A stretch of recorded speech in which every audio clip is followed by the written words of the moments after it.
Hello, everybody. Welcome back. It is a new month, which means it is time for a new live stream. This is Python Community News, the show that talks about all of the things happening around the Python community. As always, I'm your host, Jay, and with me, I'm John.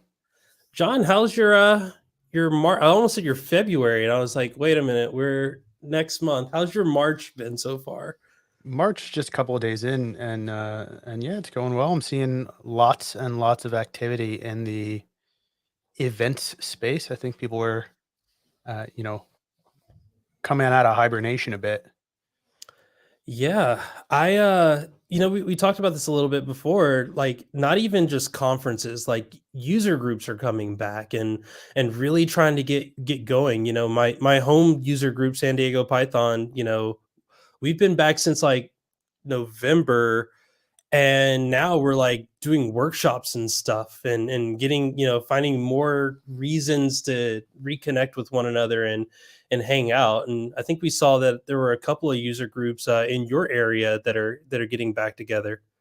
Yeah, I've seen a couple of mentions of PyData NYC and Philly Pug, both meeting in person again, which is yeah, it's interesting to see a lot of meetup groups kind of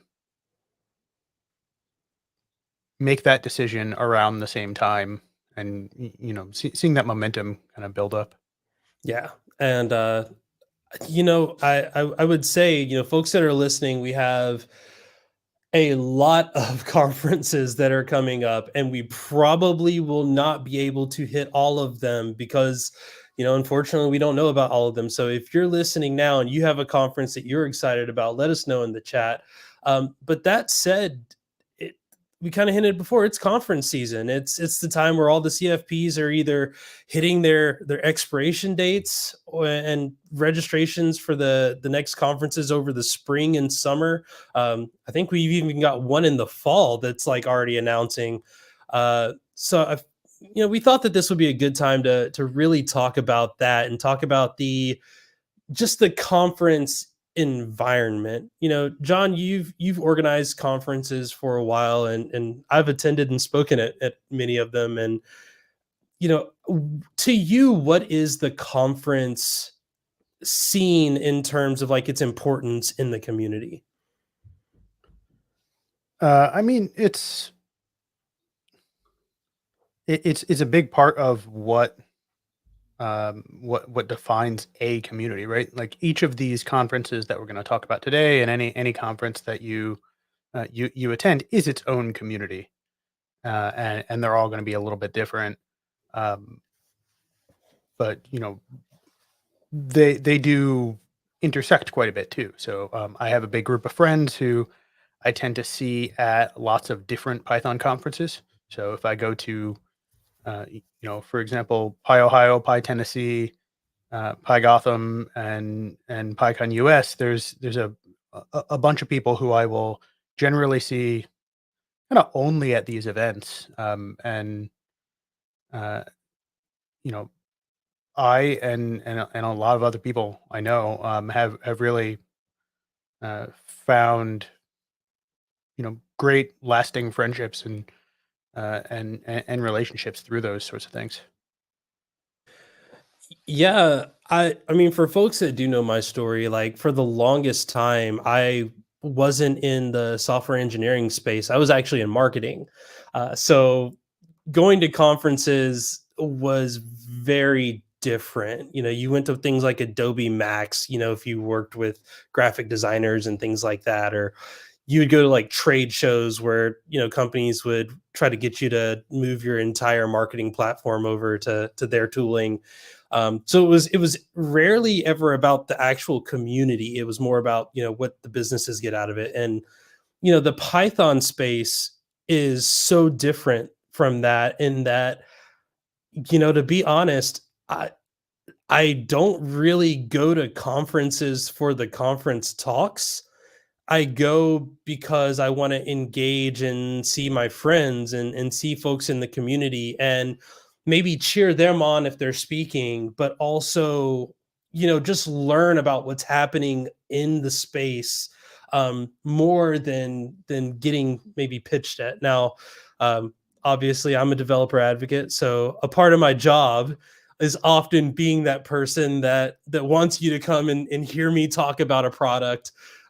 So I will say that usually that is how some of your friends get to attend those events. So be sure to hang out and at least say hi to them. I'm sure they'd much rather be walking along the expo hall with you, but it's for some people it's work. And I think this is kind of an interesting subject and interesting point is when you are at a conference, there is more than just the conference happening. You have, or there are many components to what makes a good conference. So John, you've helped put on in-person events, you've put on virtual events. We've talked about hybrid stuff, we've talked about all those things. What to you makes a really solid, well-rounded conference? Uh, I'm going to go with the classic. It depends. Okay. Um, I mean, like I said, every conference is going to be different, right? All these communities are going to be unique, and they'll require their own, uh, their own structures and components to really right meet their own communities. And I could go and list out like a bunch of specific things that I look forward to at different um, at different events, and a lot of those are reflections of right the people who help put them on. Right, Mhm.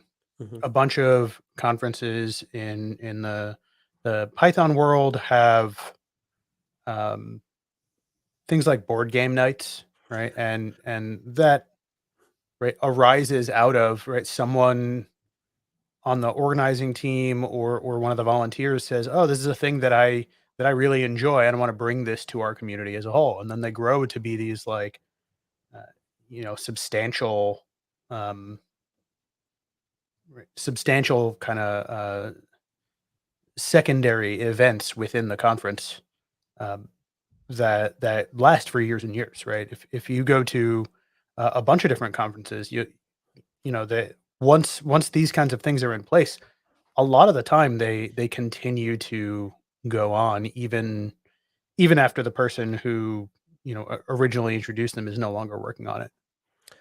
Yeah, it was a surprise. I smiled because in my mind I was thinking, so it's not just board game night. Like that was literally the words that were going to come out of my mouth next. But I remember like my first Pi Cascades, like the person I was sharing an Airbnb with so that we could make it affordable, and that'll be something that I want to talk about as well. We held board game night in our Airbnb, and it was kind of a unofficial thing, like grab some friends and play.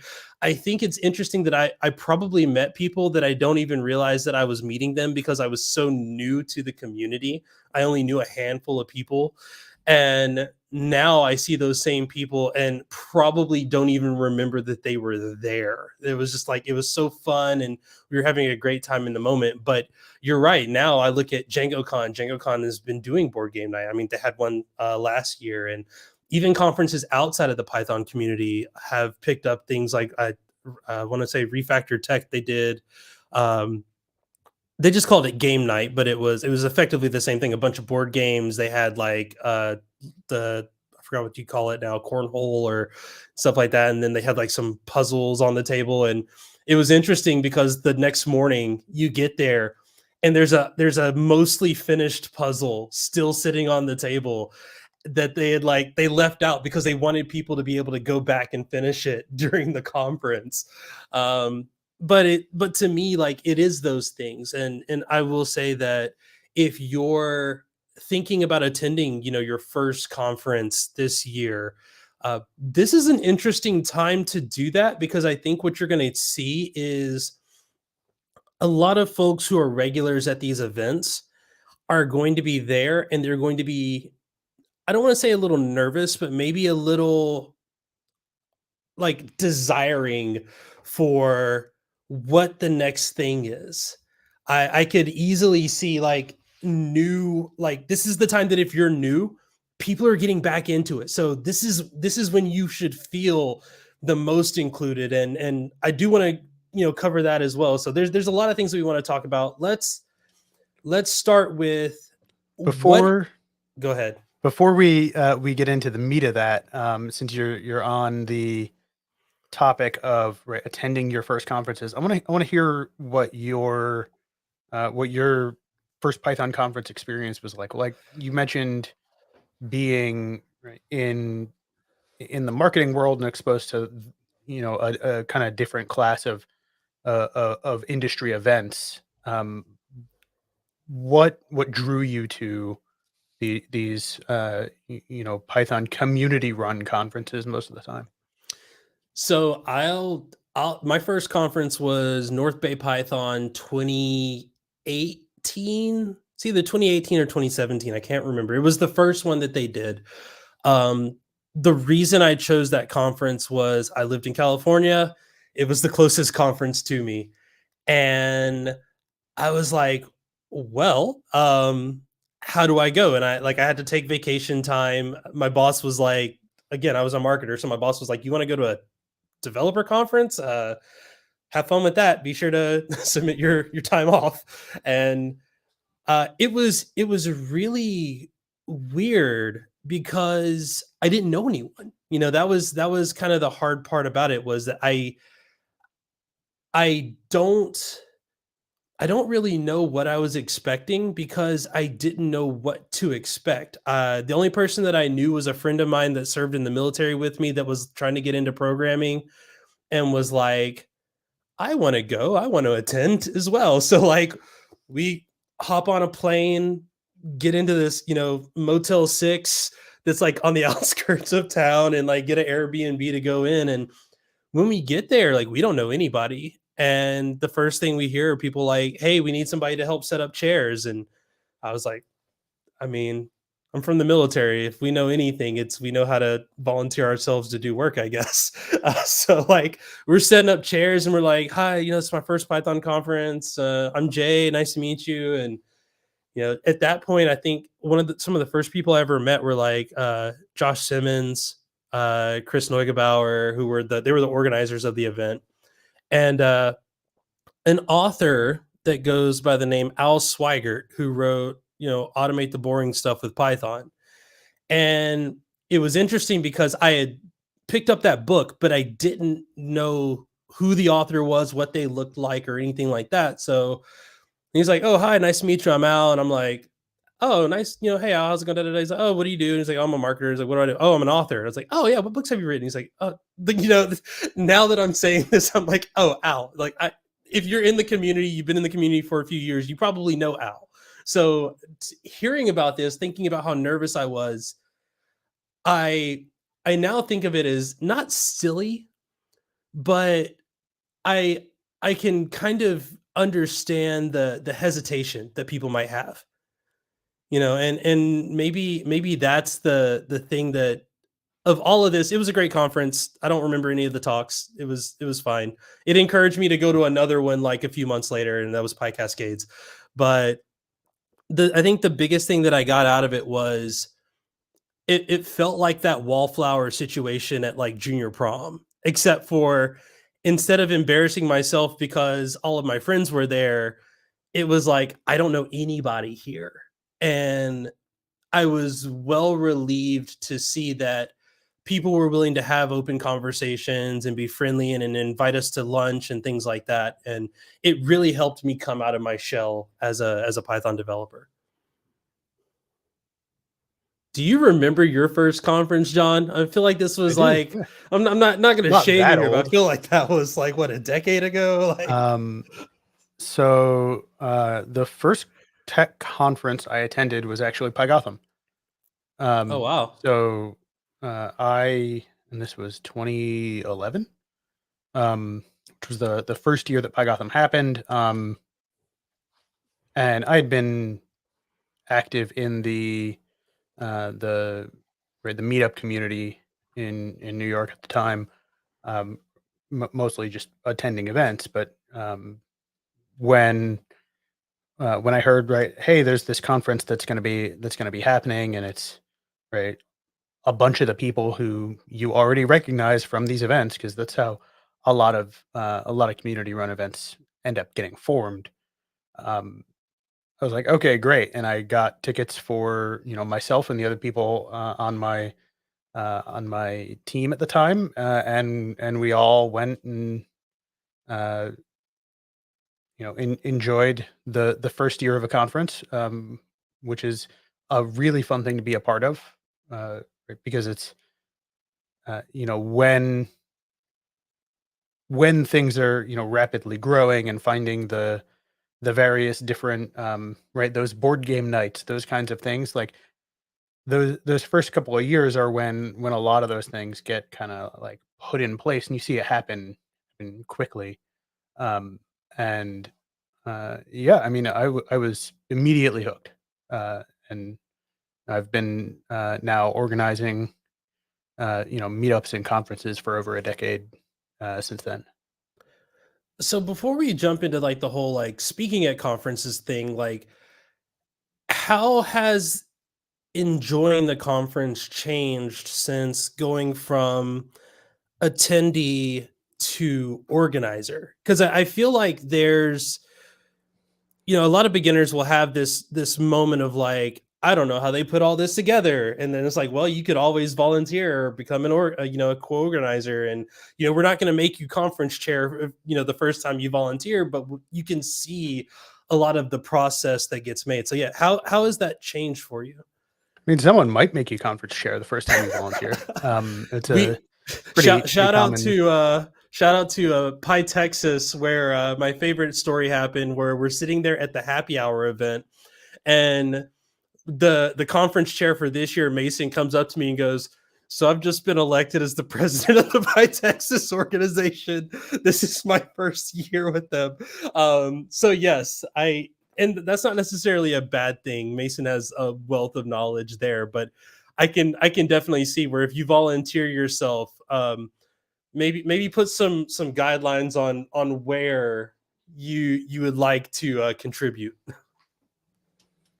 But yeah, so in terms of how that's changed, I would say that they are entirely separate and maybe even unrelated things, right? Attending and organizing conferences are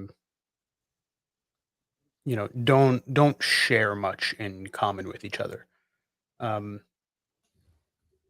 right. And most of the time, if you talk to anybody who does a significant chunk of conference organizing, you'll probably hear them say something along the lines of, right, I didn't get to attend the event, which is normal and totally fine. But uh, really, that comes down to, it is a very different experience. Um, I personally find it super rewarding. I think it's uh, a great thing to be a part of when you can um, you know put that stage up there, right, and build that space where a community can form. I think it's a wonderful experience, but it's a lot of work. Mm. Um, but I do try to still attend other events though, because I can't really attend the ones that I work on. There's just a lot going on during the event itself. So sometimes people will be involved in an organizational capacity where they end up doing something like a time limited, right, volunteer position that is like, okay, I'm done well before the conference, like the actual like day of events actually start, Mhm. and they can really attend and enjoy the event, like any other attendee. But there are tons of uh, other roles that are like really active in an on site kind of capacity, and even for right virtual online conferences. Um, there's still production that goes on, right, day of, where you're trying to keep track of 20 different things going on rather than just focusing on what talks are happening. Yeah, I have been the MC. Actually, the two conferences that I've been an organizer for, I was the MC for a portion of them, and they were both virtual events. And when I say like just the amount of work that just goes into wrangling bodies of like, okay, you've got this person in the green room, this person up on stage, and you got their talk video queued up, and you're just bouncing back and forth between spreadsheets and everything else, and trying to get all of that going. I can only imagine that when you take that to like the in-person component of like, okay, now you have to physically go into a green room and make sure that that person that is speaking 2 talks from now is there, or go find them. And then on top of that, you have the person getting on stage, making sure they have all the right connections for their computer and everything else. And then you have people in the actual attending the event that have, the needs that, oh, my camera is deciding to disappear on me. They have a bunch of needs and things that they're going to want to do as well, and you got to figure out how to balance all of that. So I definitely think that just attending the event can be a big help there, maybe for your first few events.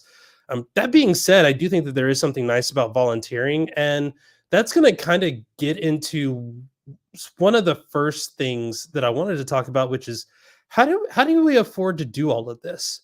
Um, John, what are some of the things that are out there for people who might be a little, I guess, budget conscious?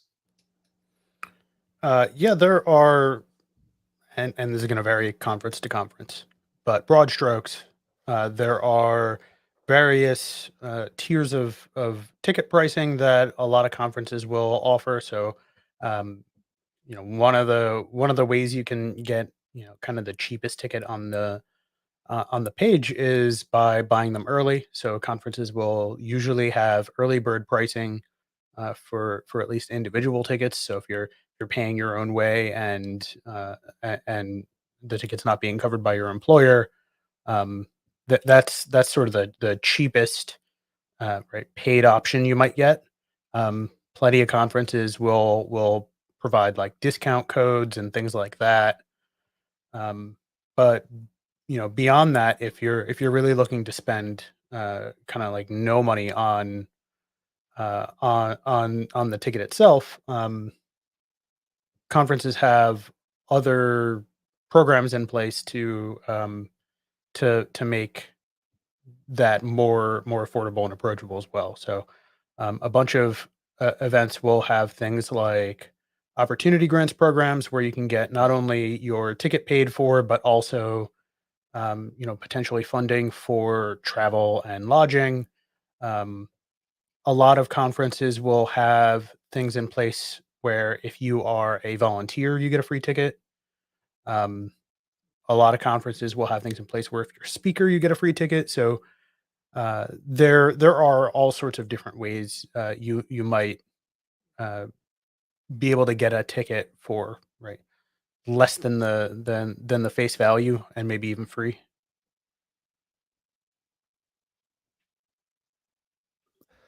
Yeah, so it's funny that as we started talking about how do you make attending conferences affordable, the person that I was thinking of magically appeared, which was one Kojo.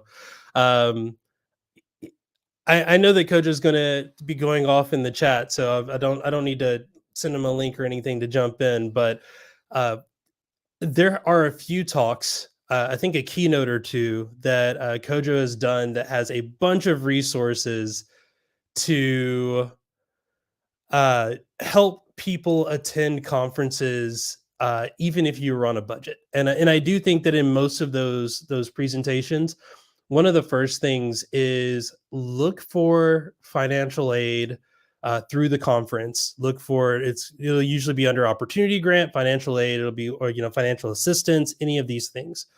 There's two important things to understand about this. One, there is no stigma, there is no bias, there is rarely any other ask other than attend the conference and have a great time. I don't think people are going to, want you to, sit there and stand up if you're attending on a grant or something. Usually you get asked at the beginning, hey, raise your hand if this is your first conference, so people can find you and be friendly, and make sure you're having a great time, a great first experience.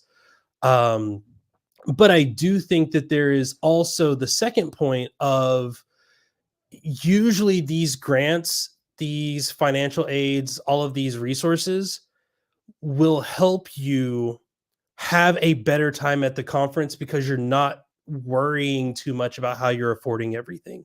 Because it's not just the conference that you have to think about when you're trying to go to these events. It's often, how do I get there? If you're not in an area where there isn't a conference in your local area, San Diego, surprisingly, we used to have a Python conference in DjangoCon US, but that's now going to be in North Carolina, which we'll talk about later. But the closest conference to me is usually in Los Angeles, which, as the crow flies, it's like a 45-minute drive. As the car drives, it might be a 3 or 4 hour drive, depending on traffic that day. But other than that, I have to go to the Bay Area, or I have to go to Tucson, which means I have to board a plane, which means I have to get a hotel. And often these financial aid services that they'll offer don't just cover your conference ticket. It'll cover your flight, it'll cover your financial aid. And if it can't, they'll be open and honest about that. They'll say like, "Hey, how much of this do you need? If you need all of it, say all of it." And if they can help with that, they'll tell you. If they can't help with that, they'll tell you. And that'll help you make those decisions. But uh John, as we were planning this out, you mentioned that sometimes you almost have to, like, beg people to take advantage of these benefits that are available to you. Yeah, I think that these programs are, um, often underutilized. Um, you know, and it's one of those things where, um, I'll throw this out there as right. This is one of the most taxing parts of organizing a conference is being on that committee where you may have to say, no, we can't fund your trip to this conference. That is a really difficult message to send somebody, because organizers don't want to exclude people from them, but sometimes the budgets just don't allow for it. Um, but that said, when right, it's like any other budget, right? It's when there's significantly more demand than there is supply there. um, you're going to look at that and say, okay, well, we didn't come near our goals this time around, and so we're going to aim to like increase that budget for the following years. And the reason I bring this up is that when people don't don't apply for these things, we see an artificially low demand, right? And so if you say I have, $1,000, $10,000, whatever it may be, as part of this this budget for grants, and someone, you get requests for 90% of that, you're like, oh, okay, great. Well, I guess that covers it, and we don't really need to continue pushing that forward. But the the thing that is, unfortunate is a lot of the time people won't apply for those things, and if they don't, um, the budget doesn't grow as it should. And so yeah, I have had to ask people in the past, just like, hey, fill out this form for me, and we'll make it work.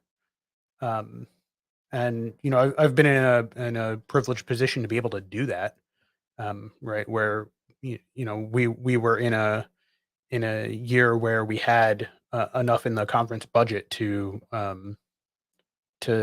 grant, to increase that budget every year, right? We That's kind of how a lot of the events I've worked on have gone. But there does seem to be some people have hesitation toward uh, applying to grant programs like that. And there are other options, right? Like I said, if you're a speaker, a lot of times you get a free ticket. If you're a volunteer, a lot of times you get a free ticket. So, uh, uh, that's not your only option to get a ticket. But in terms of getting help with your travel costs and things like that, that's the one avenue that most events have available. So you mentioned the speaking side of it, and I guess that's where we want to go next in this is we want to give people some help with this. So there's a several conference CFPs out. We'll talk a little bit about that later, but it's it's interesting in that now a part of my job is speaking at conferences. So my approach is a little different. I would almost say that in some ways there's some controversy around just the industry that I'm in DevRel and speaking and taking taking up too many spaces to speak in this area. And I'm not here to necessarily talk about that. I more than anything want to help others figure out how they can submit that first talk, submit that second talk, or even better, get that first talk accepted. And that's been something that I feel like I've done fairly well at, in spite of all of my rejection letters that I get. Um, but John, you've put on conferences, so my hope is that you have reviewed a CFP proposal or two. What are some of the things that you look at or look for when someone says, "I I would like to give this talk"? Yeah, I mean the kind of beginning step there is, right, is this applicable to our audience?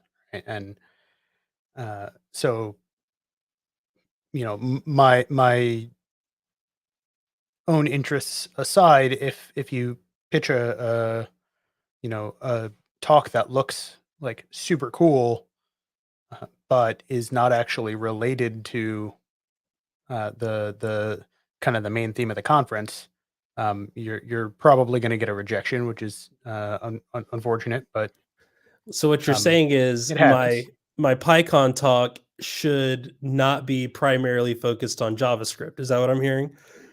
No, not really. Um, you just shouldn't do that without tying it back to Python, right? Or the Python community. And the phrase I typically use here, and I'm sure I've said this before on the show, is of interest to the Python community, right? And so what's new in the world of JavaScript could very much be an interesting thing for Python developers, because a lot of Python developers do web development and also do JavaScript. Now, are you going to fill out a track that is like solely JavaScript based at PyCon US? Probably not. But is there room for a JavaScript talk at a Python conference? Definitely. And I think the main thing here is tying it back in some way to, right, are the people in the room going to care about this? And um, a big part of this, yeah, Kojo's point here is super relevant, right? DjangoCon is a conference about a web framework, so JavaScript and other web related things are going to be very much on the table. Um, but if With you its parallel to like how to use it with Django or another Python web framework though. So like maybe Sure. if you want to talk about, I don't know, we'll say React because that's something that we've seen before. If you say like I want to tell you about all the new things in React, that's cool. It would be nice if you could show us how we implement that inside of something like a Django template or inside of something like, we have Django REST framework serving the back end, something like that. Yeah, and it's a delicate balance though, right? Because um, you and I'm not a DjangoCon organizer. I can't speak for their program selection, but um, right, were I reviewing talks there, if someone says to me, hey, I've got this talk on React, and it's all about like the new features that might be useful to you as a back end or full stack web developer.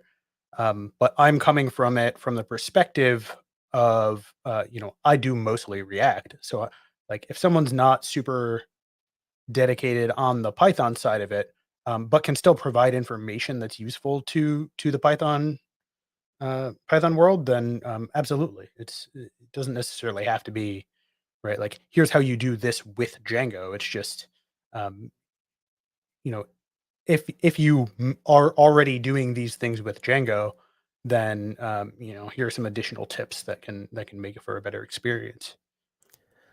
One tip that I often tell people when they've asked me like, how do I make my talk stand out?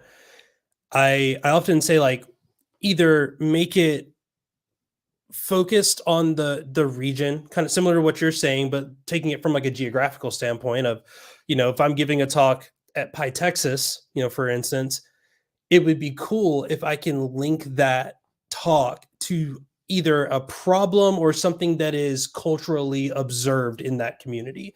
An example, I gave a talk about, a prior product that I was working for, and the idea was it was a search application, but to make topic relevant, I showed how you could search for, public healthcare systems within the Austin area. My data set used local data and was really more of a love letter to like, hey, shout out to your city for making this data accessible and usable for developers to leverage. And you can help and benefit your community directly. And I think I've heard you say this before too. You serve like Pi Gotham, which is the New York City area. If someone comes with a talk that is, something that other New Yorkers can commiserate with, someone's like, hey, here's how we use Python to manage the subway system in New York. I'm pretty sure that's going to be a really popular talk, and a lot of people are really going to want to know, like, oh, this is why I was late to work because the whatever train was off, and I understand what goes into that. Yeah, I would probably put that as like another like a second tier of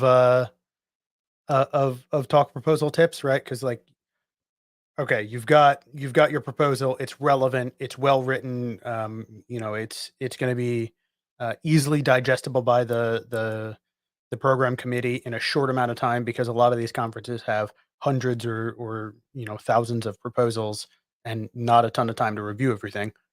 Um, right, but that's right. Once you get past that kind of like first or second stage of yeah, this might actually be pretty relevant.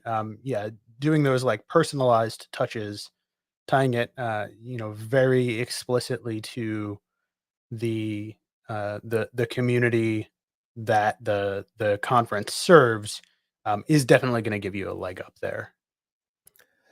And I love how you touched on like conciseness in that too, of the few times I've had to review talks or review CFPs. I'm not gonna lie, if you've written me a book, I'm like, I'm not going to get the full value of that because I'm going to skim it because, like you said, there might be, if you talk about PyCon, there are thousands of talks submitted.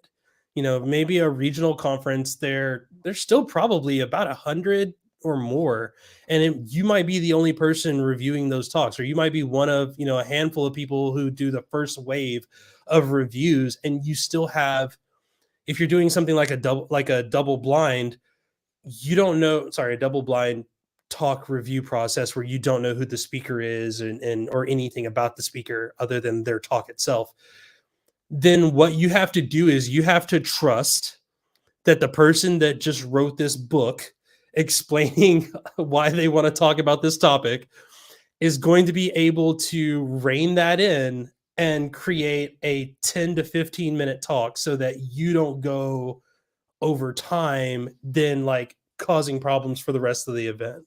So I do think that there's something to say about like if you can say what you want to say in as few words as possible while making it very clear and understandable what you're wanting to talk about and your knowledge level with that talk, definitely a plus. And so you've spoken at, I think, a lot more events than I have. And so you've probably got more experience on the actual right writing a proposal side of things. What was your experience like? Kind of like building up to that, because we kind of started this with like, if this is your first conference, so if this is your first conference proposal, um, what tips do you have for the folks that are um, kind of want to jumpstart that? How do you avoid writing a book?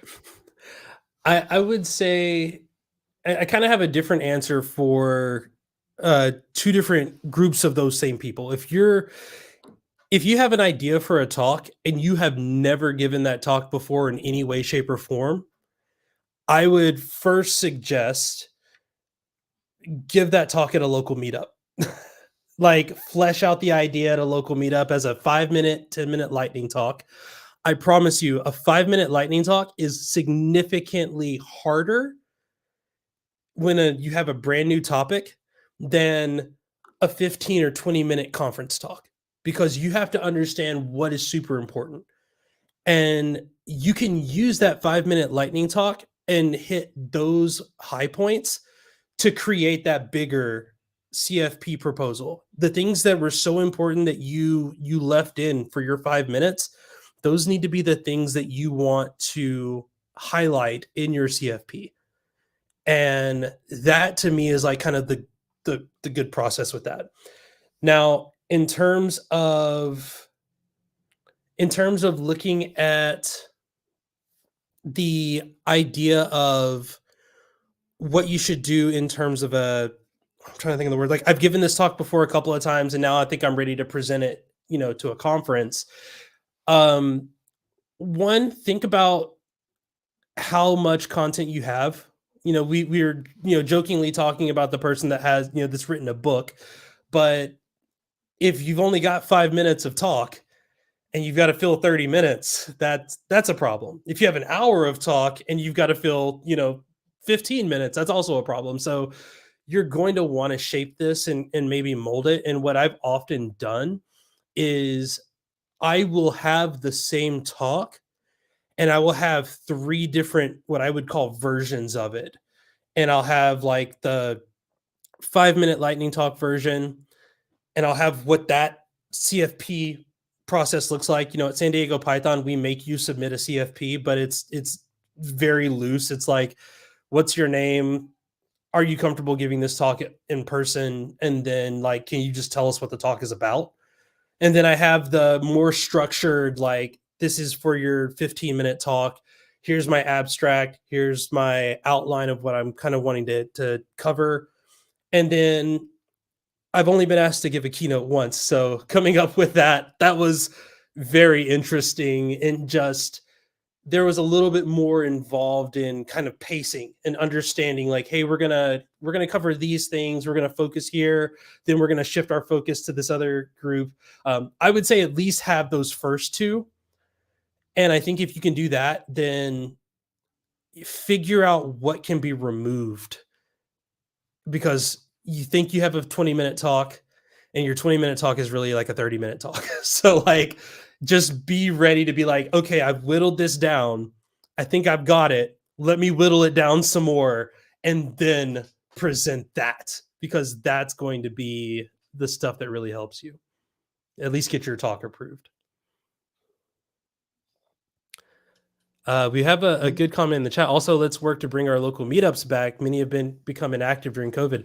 Kojo, you got here late. We were celebrating that. There have been a few local meetups that have come back, and but I do agree that those that haven't yet, reach out to those communities. A lot of them have grown on Discord and say like, hey, let's meet at a coffee shop, grab coffee, and talk about what we've learned with Python, and take it from there. John, we time flew by. We were talking about getting into the conference. We were talking about submitting a talk at the conference, and there were plenty of things that we wanted to talk about later. So I guess we're gonna have that as a separate conversation, because we've still got like one important thing to talk about, which is what conferences are coming up. So what do you think about making this maybe a two-parter? Yeah, let's do that. I think I would love to hear from the listeners to hear if they're interested in hearing more about this. But we could talk about this for days and days and days. Yeah, this is a topic that's, I think, near and dear to both of us. So that being said, we do have a couple of conferences coming up, and I think the first one that we wanted to highlight, PyCon US. PyCon US is going to be happening. See, there we go. That's a very different different screen to look at there. Tickets are on sale. This is going to be April 6th or April, I'm sorry, 19th through the 27th. I'll be there. I'll be in attendance in person, so come say hi. We also have a couple of conferences that are happening before that, at least in the US area. And I apologize if we've missed your event. Um, there are a lot. Again, it's conference season. There are a lot of conferences happening. PyTexas is happening the 1st and 2nd of April. And John, we talked about them a little bit, and it's kind of far away, but since we just talked about all of these CFPs that are opening, let's talk about like DjangoCon 2023 has already been announced. Yeah, so DjangoCon US 2023 opened their call for proposals. You got the dates up there on the screen. So October 16th through 20th, and in Durham, North Carolina. So the CFP is up. You can go and propose your talks there. I suggest that anybody who's interested in doing so do so early. This is a general piece of advice for all of these CFP forums. The earlier you get your talk in, the more likely you're going to not forget and miss the due date, which is the thing that happens with every CFP I've ever seen. Someone will always say, "Oh, I thought it was tomorrow," but also it helps out the organizers if for no reason other than the graph for CFPs over time is kind of a nerve-wracking one until you get to like the day or two before the event. Yeah, I think we had just talked about that. I can't see the screen because of my camera here, but I think we had one event that might have slipped by. I can't grab it. And that was like PyCon Columbia. There we go. The CFP, as we're recording it, is the deadline is today, and I was like, oh, whoops. I let that one slip by me. Completely missed it. So unfortunately, won't be able to submit one in time. But if you're in Colombia, in the Bogota area, or near, or in Latin America, and you can make it to Bogota, definitely check out PyCon Colombia. Be sure to at least attend the event. And I'm looking forward to hearing about all the stuff that comes out of there. And we have a couple more to talk about. I know there Pi Cascades is happening soon. I don't think I have it available on the screen, but I know there we that I don't recall exactly when this was announced, but not too long ago, PyCon Australia announced the 2023 dates. So pycon.org.au, Jay, if you want to bring that up. I don't know. This might be an older version. Okay, here we go. We're back. Yeah, and it's happening in Adelaide. So yeah, this is there's a lot here. There's a lot of conferences. There are conferences that are loosely Python adjacent. PyData Seattle is also coming up. I think it's the week after PyCon, so the week of the 24th. And Yeah, there's so many events happening. We told you conference season is back, and you know, I think the next episode that we do, we're probably going to be talking about the one that most people are thinking about when we think of Python conferences, which is PyCon US. It's the largest conference. You know, that live stream will be about 1 week before it kicks off. So I think if you're going to be attending in person, especially if it's your first conference, I have met some people where PyCon US was their first conference, and I'm like, that's bold. That's a lot of people. um, I definitely think that we can probably provide a little bit of advice on how to make that first conference a success. And I mean, again, I'll be there, and this is my second time going to be in Salt Lake City for PyCon, so I can even provide a little bit of logistical information. Hint, hint, bring chapstick. The air is very dry. If you are not prepared for that, lotion and chapstick will be your friend. But yeah, I think that's gonna have to wrap it up for this episode. John, and Uh, are we missing anything? we are, yeah. Before we go, there's one more conference we should Oh mention yeah, coming up before PyCon US. yeah. Let's go back to that. We have our amazing friends at Python Web Conference. I think this is the right one. Nope, this is not the right one. I apologize if you didn't notice. I had to adjust my camera in the middle of the conversation, and it has thrown me for a loop. Very much so. So yeah, Python Web Conference is happening, and we're happy to announce that Python Community News is in fact a media sponsor for Python Web Conference. You can catch us somewhere down here. There we are, right there. And because of that, we have a couple of tickets to give away, which we're not doing today. We're not doing live on stream, but we will be giving them away on Monday.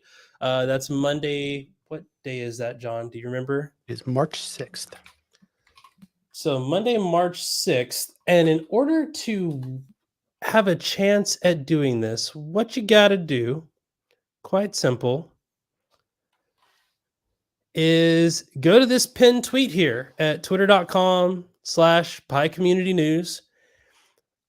It gives you some information on how you can get a 15% discount on the tickets if you don't win. But as long as you are following the Twitter account and you like and retweet this tweet, it will put you in the running to win a free ticket on us. And again, we're going to be announcing that on the 6th. So that's this coming Monday.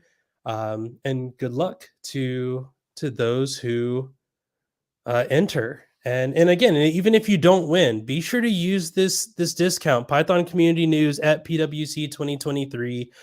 That's going to give you that discount, give you 15% off of what is already a pretty affordable conference. It's a all virtual conference that's going to give you a week of content that works in kind of a half day format. I have a couple of colleagues that are speaking. I'm not speaking this year, but I'll probably be hanging out somewhere behind the scenes in the chat rooms or in a Slack channel somewhere doing something.